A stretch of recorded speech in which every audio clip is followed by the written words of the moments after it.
everyone, perkenalkan nama saya Liza Anggraini dengan NPM A1A023108. Di sini saya akan memaparkan materi mengenai manajemen kurikulum dan pembelajaran. Manajemen kurikulum dan pembelajaran merupakan bagian dari MBS yang mencakup kegiatan perencanaan, pelaksanaan, dan penilaian kurikulum. Perencanaan dan pengembangan kurikulum nasional pada umumnya telah dilakukan oleh Depdikbud pada tingkat pusat.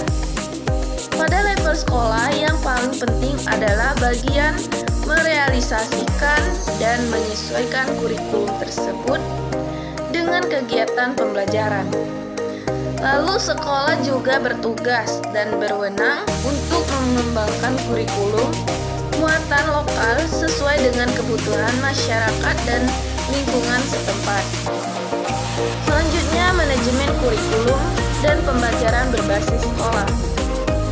Sekolah merupakan ujung tombak pelaksanaan kurikulum, baik kurikulum nasional maupun lokal, yang diwujudkan melalui proses pembelajaran untuk mencapai tujuan pendidikan nasional, institusional, kurikuler, dan institusional.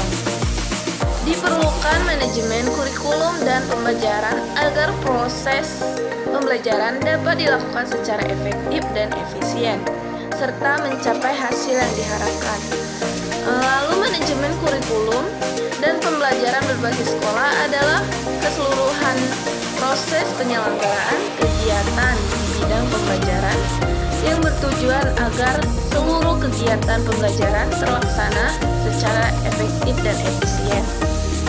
Selanjutnya, indikator pengembangan kurikulum, yaitu yang pertama, kurikulum pendidikan harus bersifat luas, sederhana, dan bisa menampung berbagai kemungkinan perubahan di masa yang akan datang sebagai dampak perkembangan teknologi dan tuntutan masyarakat.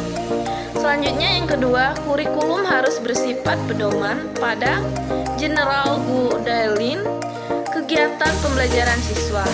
Selanjutnya, yang ketiga, pengembangan kurikulum selayaknya dilakukan secara simultan dengan mengembangkan bahan ajar atau buku dan lembar kerja peserta didik dan media atau alat pembelajaran.